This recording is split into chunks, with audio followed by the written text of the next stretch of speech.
Treneris, sveikinimai su pergale, Alytuje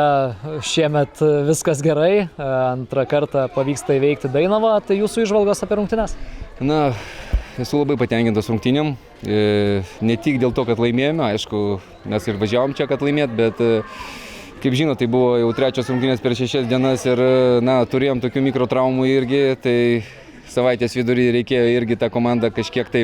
parotuoti ir aš manau, kad mes labai gerai praėjom šitą sunkų laikotarpį, būtent šitą 6 dienas, su visa ta rotacija, su visko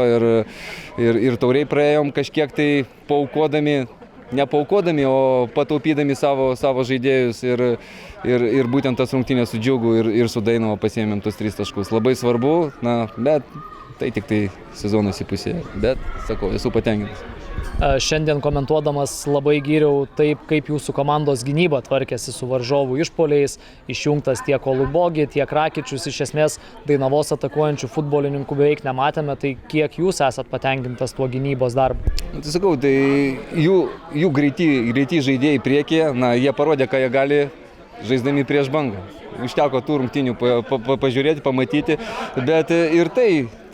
Olubogi jau nuo praeito sezono jau aiškus žaidėjas, kad jisai gana greitas, individualiai stiprus ir tikrai mes kažkiek tai daugiau teikiam dėmesio